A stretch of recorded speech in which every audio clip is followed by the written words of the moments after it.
ራሳቸው ሚዲያው የሚመሩ ሰዎች ከኢቢኤስ አመራሮች የባሰ ሸፍጠኛ፣ ደበኛ፣ ሴረኛ ናቸው። በጣም ብዙ ሚሊዮኖች ኢንካም ጀነሬት የሚያደርግ ለሀገርም ገቢ የሚያስገባ የግል ካምፓኒ ነው። ምን ነው የመንግስት ሰዎች ሄደው ኢቢኤስን እየጎበኙ ኦሾሽ ሲሉት አልነበረም እንዴ? ያለ ስልጣን እንደማይረኩ ያለ ስልጣን እንደማይኖሩ ጥያቄያቸው የስልጣንና የስልጣን ብቻ። ታደሰ ወረደ ልሁን የሚል ደብዳቤ ይዞ ሄዶ አብይ እኔ ልሁን እንዴ ይላል። አረ ፈር አለው አብይ። ስለ ፕሪቶሪያ ስምምነት ጥሰት ደግሞ የማውራት ሞራል የላችሁም። የፕሪቶሪያውን ስምምነት የጌታቸው ረዳን ማህተብ የቀማችሁት ቀን ጥሳችኋል። የፕሪቶሪያውን ስምምነት በየመግለጫዎቻችሁ ጌታቸውን የቀድሞ የትግራይ ክልል አስተዳዳሪ ብላችሁ የጠራችሁት ቀን ጥሳችኋል። ህዝብ ይምረጥን የተባለው ህዝብ ይምረጥም ሲባል የሚደብራችኋል። አሁን ደግሞ ህዝቡ አብሮ አይሮጥም ብቻ ነው የምትሯሯጣት። ምንድነው እንደዚህ ቆላተን ቤት ለመሯሯጥ መቸኩል? በዘወይ ጌትነትን የለመደ እኩልነት ባርነት ይመስለዋል ማለት ቲፒኤልኤፍ ናት። ሰላም ጤና ይስጥልን ወደ ዮሐንስ ኮርነር ቤተሰቦች እንዴት አላችሁ? እንዴት ሰንበታችሁ? አላችሁ ሆይ? አለን እኛ ዛሬም እንግዲህ ዳግም ተመልሰን መተናል። ዮሐንስ ኮርነር ላይክ፣ ሼር፣ ሰብስክራይብ እያደረጋችሁ ያላችሁ ሰዎች እጅግ አድርጌ አመሰግናለሁ። በቅርቡ 10,000 ሰብስክራይበር እንገባለን ብለን እናስባለን። ለዛ መገዛችሁ አይለየን፣ አብራችሁን ሁኑ። አሁንም ሰብስክራይብ ማድረግ ላይክ፣ ሼር ማድረግ አይረሳ መልእክታችን ነው። ይህ ቪዲዮ ስጀምሩም ላይክ፣ ሼር፣ ሰብስክራይብ አድርጋችሁ ቪዲዮዎቹ ፍጥነት እንዲደርሷችሁም ደግሞ የደውል ምልክቷን ተጭናችሁ እንድጀምሩ ጠይቃችኋለሁ። ዛሬ በጣም በርካታ ጉዳዮችን አነሳለን። እውነቱ ተጋልጧል፣ ነገሩ ተካሯል። የህወሓትና የአብይ ፍጥጫ ዛሬ የምንነጋገርባቸው ነጥቦች ናቸው። አስቀድመን የምንደረደረው ግን በሰሞነኛው የኢቢኤስ ድራማ ላይ ይሆናል። ትናንትና አንድ ጉዳይ አንስተን ነበር። ያነሳሁት ጉዳይ እንግዲህ ትንሽ ጠንከር ያለ ነበር። በርካታ አስተያየቶች፣ በርካታ ግብረ መልሶችን ተመልክቻለሁ። በተለይ በብርቱካን ጉዳይ ያለኝ እይታ ትንሽ ለየት ማለቱ ሌሎችን ሲጎረብጥም ጭምር ተመልክቻለሁ። ትላንት እንዳልኩት ነው፣ ሁላችንም በአንድ ጭንቅላት አናስብም፣ ሁላችንም በአንድ አፍ አንናገርም። የተለያየ አይነት እሳቤ ይኖረናል። አት ዘ ኤንድ ኦፍ ዘ ዴይ ለአንድ ሀገርና ለአንድ ዓላማ እንሰራለን። አለቅ እስካሁን ባለው መረጃና ማስረጃ የብርቱካን ጉዳይ ድራማ መሆኑ በጣም ያስረገጡ መረጃዎች እየወጡ ነው። በተለይ ከወደ ፖሊስ ጣቢያ አካባቢ የሚወጡ መረጃዎች እሱን ይጠቁማሉ።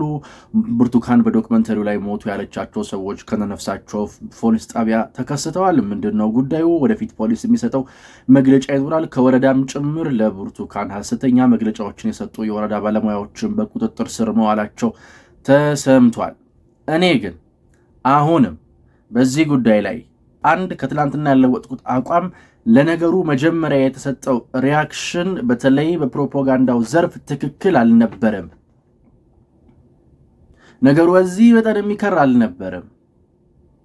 በዚህ መጠን የሚገን አልነበረም። እንደው አናሳዝንም? ስንት ጉዳይ ያለን ስንት ነገር ያለን ሰዎች በዚህ ተጠምደን 2 ቀናት ሙሉ ይህንን ስንነጋገርና ስንወያይ እንደው አናሳዝንም? እንደው ፖለቲካችን ወርዶ ተፈጥፍጦ ረክሶ እንዲህ አይነት ርካሽ ፖለቲካ ለመስራት የሚሞክሩ አካላቶች መፈጠራቸው አያሳዝንም? ኢቢኤስ ትላንትና መንግስትም መግለጫ አልሰጠም። አክቹዋሊ ለጌ አሁንም ተኝታለች። ለጌ እንቅልፍ ላይ ነች። ለጌ ብሮ አንዳንድ ሰዎች መንግስት ኮሚኒኬሽን እንዴት በዚህ አይነት ተራ ጉዳይ መግለጫ ይሰጣል? እንዴት እንደዛ ትላለህ? ስለ መንግስት ኮሚኒኬሽን አታውቅም ወይ ብላችሁኛል። እሺ አልወቅ በስተመጀመሪያ ጉዳይ ያለበት ስራ ያለበት ሩቅ ነው ብላችሁ እኔ ጋር መታችሁ እኔን የሰደባችሁለት ነው የተከራከራችሁለት ሰው አሰስ ገሰስ እየጻፈ ነው። ለኛ የማይገባን እንትን እየጻፈ ነው። ቀጥታ አትናገርም እንዴ? እሺ የኛ ባለቅኔ ቀኝ ጌታ ይፍታ ንጉሴ ቅኔ ትቀኝልኛለሽ። የምታውቀውን ተረትና ምሳሌ ሁሉ በአንድ ጽሑፍ ውስጥ የማጨቅ ፉክክር ውስጥ ያለ ነው ይመስለው። አሰስ ገሰስ አርቲ ቡርቲ ጽፎ ይመጣል እንዴ? እሺ ተውት። አንድ ጣቢያ ከሳተላይት እስኪወርድ ድረስ ያደረገ ጉዳይ ተፈጥሮ የመንግስት መገናኛ ብዙሃን ባለስልጣን ምንም አላለም። እሺ ኗ ተከራከሩኝ። አሁንም እኔ ለለገሰ የሚከራከረኝ ሰው አልፈልግም። ባይዞ እንዳትከራከሩኝ። ለለገሰ 10,000 ጊዜ ልሳሳት። እኔ ለገሰ ተነስቶ ኮምበሩ ላይ አንድ ትክክል ነገር አታመጡም። ስለለገሰ ለኔ አንድ ትክክል ነገር አታመጡም። አንድ ነገር ሰርቶ ያውቅ። እኔ ይሄ ጉዳይ ድራማ ነው አክሰፕት እናድርገው። እሺ ሴራ አለበት። አዎ ሴራ ያዙ አካላት በቁጥጥር ስር ውለዋል። ተመስገን ነው። ግን እኔ አሁንም ኢቢኤስ ላይ እንደ ተቋም የሚደረገው ዘመቻ ብዙ አይዋጥልኝም። ኢቢኤስ በሀገሪቱ የግል ሚዲያ ሴክተር በጣም ከፍተኛው ግብር ከፋይ ነው። በጣም ብዙ ቁጥር ያላቸው ሰራተኞች አሉት። በጣም ብዙ ሚሊዮኖች ኢንካም ጀነሬት የሚያደርግ ለሀገርም ገቢ የሚያስገባ የግል ካምፓኒ ነው። ምን ነው የመንግስት ሰዎች ሄደው ኢቢኤስን እየጎበኙ ኦሾሽ ሲሉት አልነበረም እንዴ? እኔ ለዘብ እናርገው ኢቢኤስ በሰራተኞቹ ተታሏል። እሺ ባለቤቶቹ ባክግራውንድ ኖራቸው ይችላል፣ ግን አሁን በዚህ መንገድ አይደለም። ኢቢኤስን የሚያክል ትልቅ ተቋም ሲያጠፋ ይቀጣም። ምንድነው ፋናና ኢቢሲ ዋልታ ከዚህ ባሰ ስንትና ስንት ስህተት ሰርተው አያውቁም? በየቀኑ አንድ የሚሰሩት ሚዲያ ላይ የማይወጣ ስንትና ስንት ሴራ እንደሚሰሩ ብታውቁ። ኢቢኤስን ነገሩን የያዝንበት መንገድ ትንሽ መንግስት ጠይቃቸው ምን ያርጋቸው፣ ግን እንደ ተቋም በማህበራዊ ሚዲያ የሚደረገው ዘመቻ እኔ በግሌ ከጠየቃችሁኝ ትንሽ ተጋኗል። አንዳንድ ሰው ትላንትና ሻቢያ እንዴት እንቋለ? ሻቢያ ንቀው አይደለም። ሻቢያ ባገኘው ቀዳዳ ሁሉ ገብቶ ሴራ ለመጎንጎን፣ ሴራ ለመፈተትና ሴራ ለማስፈተት የሚዳክር ያረጀ ያፈጀ ለገሰ ብለን የምንጠራው ቡድን ነው። እኔ ከዛሬ በኋላ ሰው ሳደብ ለገሰ ካልኩ ትልቅ ስድብ ነው። ለገሰ ብዬ ነው ሰው መሳደበው። እኔ ሻቢያ ማለት ለገሰ ማለት አናሎግ ነው። ለገሰ ካልኩ በጣም ነው እንትን ማለት ለገሰ ነው ሻቢያ ማለት ያረጀ ያፈጀ ቡድን አናሎግ ቡድን ነው። ግን አንድን ተቋም ሐሳብ ይገብቷቸዋል አይደል? ከኢትዮጵያ ተቃርጌ እነሱ ድብቅ አጀንዳ ካላቸው ከነሱ ጋር ተሰልፌ አይደለም። ግን ትንሽ ዋይዝሊ እናስብ፣ ትንሽ እንረጋጋ። አወትና ትንሽ እንረጋጋ። ከ1200 በላይ ሰራተኞች አሉት ይሄ ጣቢያ። ነገ ጠርቅምልኝ ዝጋልኝ ምናምን ብለን ተዘግቶ ስራ የሚያጣውን በዚህ ኑሮ አስቸጋሪ በሆነ ጊዜ ላይ 1200 ጋዜጠኛ ስራ ፈቶ ምናምን ያ ሁሉ ሰራተኛ ሴረኛ ነው ማለት አይደለም። ፋናና ኢቢሲ የተሰገሰገ ወያኔ አሸን ነው። ፋናና ኢቢሲ የተሰገሰገ ኢህአዴግ አሸን ነው። ራሳቸው ሚዲያው የሚመሩ ሰዎች ከኢቢኤስ አመራሮች የባሰ ሸፍጠኛ፣ ደበኛ፣ ሴረኛ ናቸው። አክሴፕትድ እነሱን ነው ማንሳት እንደ ስቴት መሪ ያፈኑ። አይጠይቁ አይደለም ይጠይቁ። መንግስት የሆነን ሰው ስላሰረ ነገሩ በጣም በዛ ሰው ይለጠፋል ማለት አይደለም። ያጣራል ይዞ ምን ስታረጉ ነበር? እንደ አይነት ትልቅ አጀንዳ ድራማ እንደሆነ መታወቁት እነ መሳይ መኮንን they are trying to run away from here እንትን እያሉ ነው። እንሯሯጥ በቃ ለማምለጥ እየሞከሩ ነው ከአጀንዳው። ምንድነው እንዲህ ማጋነን በቃ ላሽንበል እንደፈለጉ ሊያጫውጫውት የነበረውን ጉዳይ እንትን አሉት። ግን አሁንም ቢሆን በዚህ ጉዳይ ከጅምሩ ለብልጽግና እንዲጠቀም አድርጎ መስራት ይቻል ነበረ። እና እኔ በኢቢኤስ ላይ ያለኝን አቋም ከዚህ አንጻር ተረዱት። ኢኮኖሚያዊ ኢምፓክቱን አስቡት።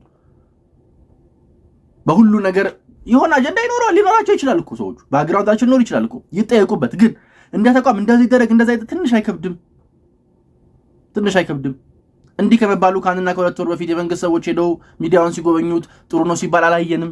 ትንሽ ቆም ማለት ያስፈልጋል። በዚህ ጉዳይ ከዚህ ጊዜ በላይ ታይሜን ማባከን አልፈልግም።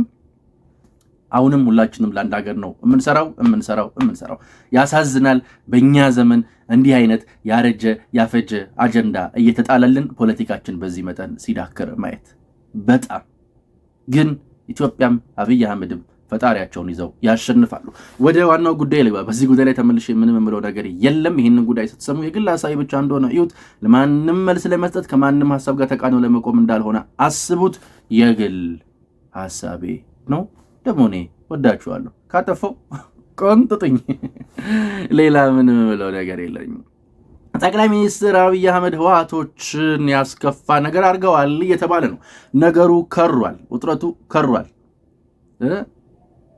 ወረዳ ፈረመ፣ ቀበሌ ፈረመ፣ አላህ ካልፈረመ ነገሩ ከረመ ይላሉ።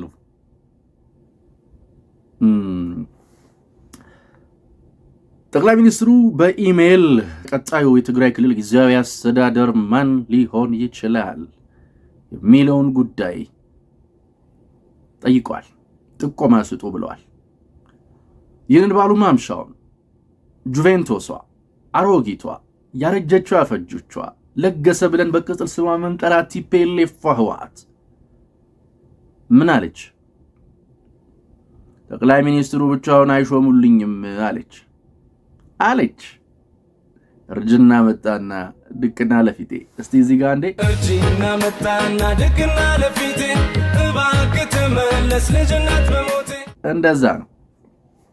አብይ ብቻውን የሚሾምልን ፕሬዝዳንት አንቀበልም አሉ።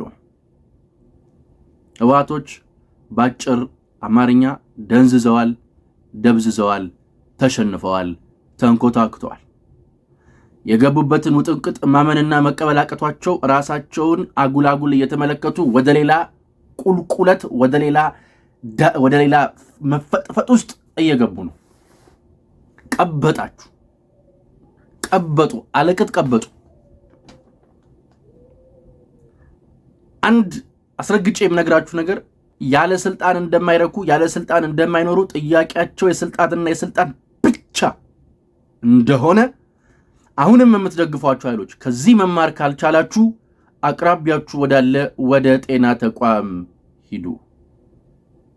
ያ ካል አይደለ በጣም አስቸጋሪ ነው። ጠቅላይ ሚኒስትሩ ጋር ሄድን አሉ። ተስማምተን ታደሰ ወረደ ይሁን ብለን ሄድን። ከዛ እሺ ያሉን። ከዛ ዛሬ ኢሜል አሉ።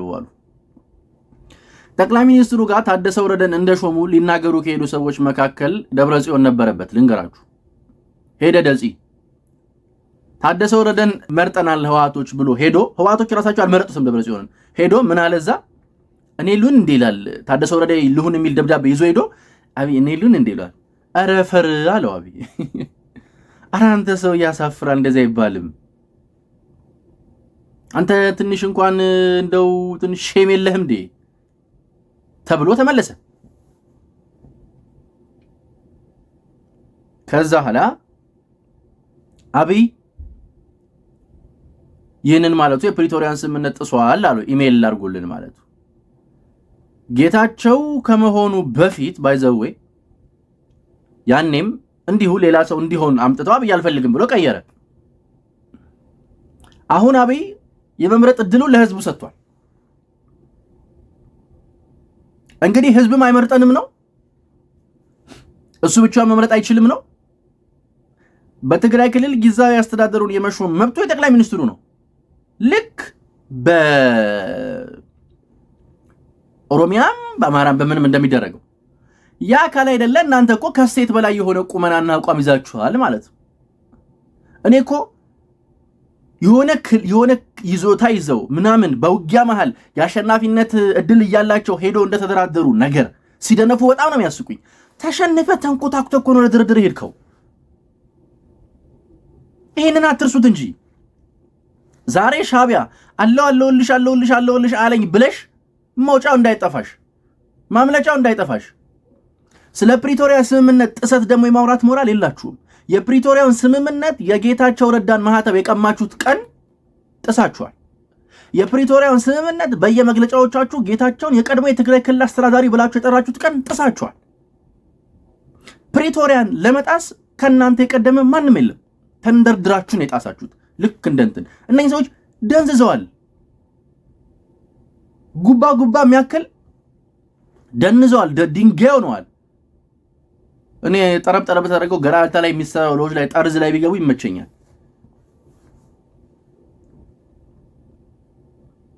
ጦርነት ነው እየፈለጉ ያሉት። ቢሉ ለግጭት መንስኤ የሚሆን ነገር አጡ።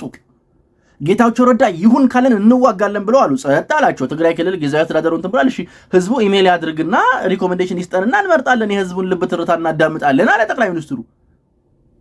እሺ ህዝብ ይምረጥን የተባለው ህዝብ ይምረጥም ሲባል የሚደብራቸዋል። ጠቅላይ ሚኒስትሩ አንድ ጉዳይ በጣም ተሳክቶለታል። ወዳጅም ጠላትም የፈለገም ያልፈለገም የወደደም የጠላም የሚወጣውና የሚለው አካል አብይ ተሳክቶለታል። በኢትዮጵያ ፖለቲካ ላይ በዚህ ሰዓት በአብይ ልክ ፓወርፉል የሆነ ሰው የለም። ጃዋርዬንም በላት መጣች፣ ነፈሰች፣ ላይኳን ሰበሰበች፣ የዩቲዩብ ቪው ሸቀለች። ከዛስ መሬት ላይ ወፍ የለችም። ቻው ቼልሲ። በፋኖ ስም የሚጮቱ ፖለቲከኞችንም እንደምታዩቸው ገለባ ናቸው። ምን አደረጉ? ምንም። ሻቢያ አጠቀምባታለሁ አንድ አለችኝ የምትላት ቲፒኤልኤፍ ነበረች። ቲፒኤልኤፍም አርጣ አርጅታ አቅማታ ተንኮታኩታ እንዲህ አይነት የወረደ የልጅ ስራ እየሰራች መሳቂያ ሆነች። እያንዳንዱ የሚያወጡት መግለጫ 4 ኪሎ ያለ ትግስ ያለቀ ቀን የሆነ ቀን ከእንቅልፋችን ስንነሳ ተለቅመው ከ4 ኪሎ ከቅሊንጦ ቢጫ ሹር እንትናቸው ለብሰው እንዳናያቸው ነው ስጋቴ። አለኝ የምትለው 200 ሺህ ምናምን ታጣቂ ሳይሰማ ጎረቤቶች ሳይሰሙ ተለቅመ እኔ የለውበትም ብትከበሩ ይሻላል። አለዚያ እንደለመድከው ቆላተንቤን ለቆላተንቤን ትሯሯጣለህ። አሁን ደግሞ ህዝቡ አብሮ አይሮጥም ብቻ ነው የምትሯሯጣት። ምንድነው እንደዚህ ቆላተንቤን ለቆላተንቤን ለመሯሯጥ መቸኮል? አሃ እኛ ያልነው ብቻ ካልሆነ እናንተ ያላችሁትን ብቻ የምንቀበል ከሆነ ቀድሞ ነገር ለምን ፕሪቶሪያስ ለምን አስኪደን ያ ሁሉ ጋውዝስ ምን አስገባ? እሺ ብላ አንኖርም እንዴ? አንገዛም? አብይ 4 ኪሎ ሜትር አላሄድም ነው እንጂ ግቧ በቃ በዘወይ ጌትነትን የለመደ እኩልነት ባርነት ይመስለዋል ማለት ቲፒኤልኤፍ ናት። ጌትነት ለምዳ እኩል ሆኖ መኖር ባርነት መሰላት። በቃ በቻለችው አቅም ግጭት፣ ጦርነት እየቀሰቀሰች ውጊያ እየቀሰቀሰች ወርቅ ማሸሿን፣ ማዕድን ማሸሿን፣ ንግዷን ማጧጧፍ ነው ያዘችው። አለበለዚያ ተጠያቂነት ይመጣል። ለአንድ ቀን ከስልጣን ላይ ከወረዱ ለአንድ ቀን ፓወራቸውን ካጡት ማንም አይደለም የትግራይ ህዝብ ቀርጥፎ እንደሚበላቸው በሙስና በመልካም አስተዳደር እጦት የተማረረው ህዝብ አንድ ቀን እንደማያሳድራቸው ስለሚያውቁ ስልጣናቸው ጋራንትር ለመሆናቸው ለመኖራቸው ዋስናቸው ስለሆነ ሊሞቱ ነው። ማፈሪያዎች፣ መሳቂያዎች ይሄን ያህል ዓመት 7 ዓመት ሙሉ ለውጡን መቀበል አቅቷቸው ሽንፈታቸውን መቀበል አቅቷቸው የሚዳክሩ ለበሽታ ለመዳን የመጀመሪያው መንገድ ጠቃሚ መንገድ ነው በሽተኛ መሆንን ማመን። ከዛ ለመዳን ሜዲሲንን ትወስዳል ሳታቆራርጥ። እነኚህ ሰዎች በሽተኛ መሆናቸውን ገና አላመኑ። እመኑ፣ ተቀበሉት። አሁን ባለው ጂኦፖለቲክስ አስተላለፍ፣ አሁን ባለው አካሄድ፣ አሁን ባለው መንገድ ይቀጥላሉ ወይ? ኦ ኖ ሺት አይሆንም። በቃ ቢያሸንፏቸዋል፣ አቢድል አድርጓቸዋል። ይህንን መቀበል አለባችሁ። ፖለቲካል ፓወራቸውን አጥተዋል፣ ተንኮታክተዋል። የለችም እዚህ ግባ የምትባል አንዲት አቅም የለችም። እንካችሁ ብለን የምናነሳላቸው አንዲት አቅም የለቻቸው። ፖለቲካል ግራውንዳቸውን አጥተዋል። ዲሞክራሲያዊ ነን እኛ፣ ዲሞክራሲ እንኳን አይመቻቸውም። እሺ ጠቁሙኝ እስቲ፣ ህዝቡ ይጠቁመኝ። ግባና እድልን ተጠቅም፣ ጠቁም። ደብረጽዮንም ብልና ጠቁመው። እንዲህ ደብረጽ ምን ሆነሽ ነው? እኔ ካልመረረው ብለሽ አረ ይደብራል። ደብረጽ በግድ ነው እንዴ? አሁን ታደሰ ወረደ ካልሆነም የሚሉት የሆነች ነገር አስበው። ተንኮል፣ ሸፍጥ፣ ደባ የግላቸው ነው። ግን አሁን እሱም አለቀባቸው። ተንኮልም ያልቃል፣ ሴራም ያልቃል፣ ውንብድናም ያልቃል። አቅማቸውን አጡ። በቃ አልቻሉም። እና በቃ ለመቻላችሁን እመኑ፣ ተቀበሉት።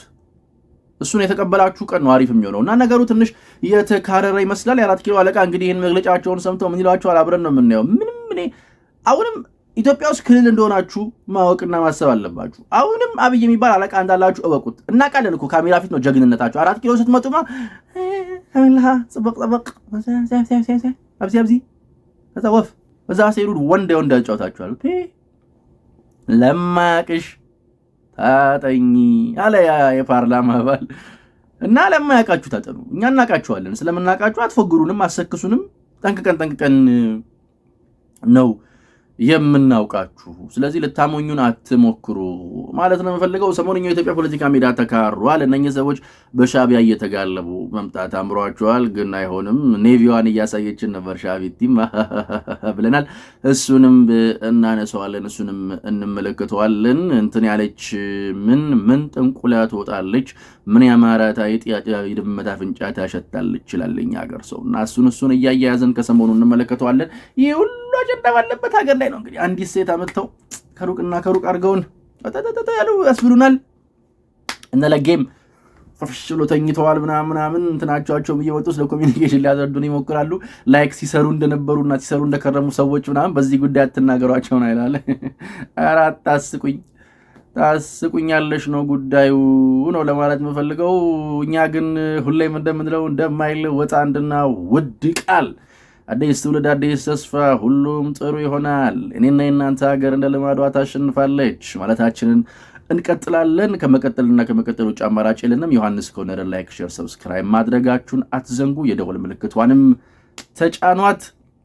እንደዛ ነው እንድንበዛ እንድንበረክት ይሁን። ተመልሰን ደግሞ እንመጣለን። እኔና እናንተ ሀገር እንደ ልማዷ ታሸንፋለች። ፈጣሪ ኢትዮጵያና ህዝቦቿን አብዝቶ ይባርክ። ቻው